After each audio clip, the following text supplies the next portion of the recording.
மறுரூபம் என்பது மனுஷ தன்மையிலிருந்து தேவ தன்மையை அடைவது. மாம்சத்துக்குரிய நாம் ஆவிக்குரியவர்களாக மாறுவது.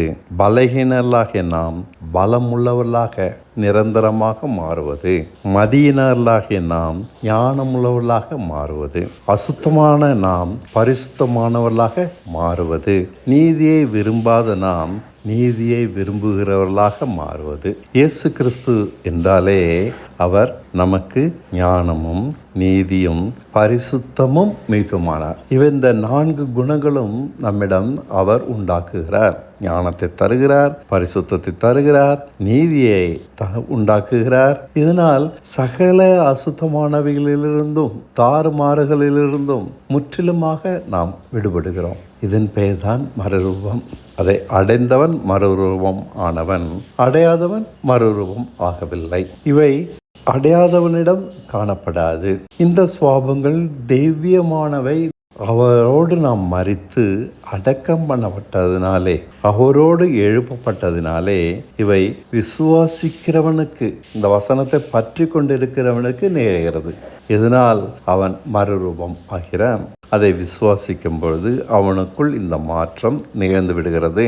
இந்த மாற்றம் நிகழாத போது அவன் அவரிடமிருந்து ஒன்றையும் பெற்றுக்கொள்ளவில்லை. அற்புதங்கள் பெறலாம், பரிசுத்தாவி பெறலாம், வரங்கள் பெறலாம், ஊழியம் செய்யலாம், தன் சரீரத்தையே கூட சுட்டரிக்க கொடுக்கலாம். ஆனால் இந்த மறுரூபத்தை அவன் அடையாதவரை அவன் ரட்சிக்கப்படவே இல்லை. மறுரூபம் தேவசாயல் என்று சொன்னேன் அல்லவா? அது அன்பில் பூர்ணமானது. அன்பு என்றால் என்ன என்று இவனை பார்த்தால் கற்றுக்கொள்ளலாம். அவனிடம் உண்மையும் இருக்கும், இரக்கமும் இருக்கும், பணிவும் இருக்கும், கீழ்ப்படிதலும் இருக்கும். நீதியில் பரிசுத்தத்தில் தெளிவாக இருப்பான்.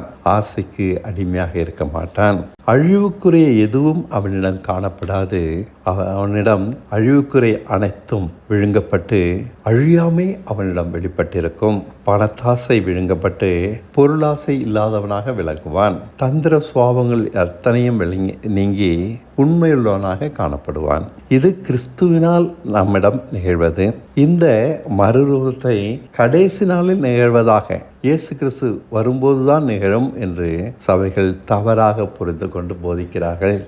கடைசி நாளில் தான் நான் மறுரூபம் ஆவேன் என்றால் அதன் பின்புதான் நான் பரிசுத்தமாக நடக்க முடியும், பாவத்தின் மேல் ஜெயம் உள்ளவனாக இருக்க முடியும். இந்த உலகத்தில் தான் அது எனக்கு அவசியம். பாவத்தின் மேல் ஜெயமும் பரிசுத்தமும் இந்த உலகத்தில் தான் இது தேவன் என்னிடம் எதிர்பார்க்கிறார். இதை கிறிஸ்துவின் மூலமாக நமக்கு தந்துவிட்டார். அதை சுதந்திரிப்பது ஒன்றுதான் நம்முடைய வேலை.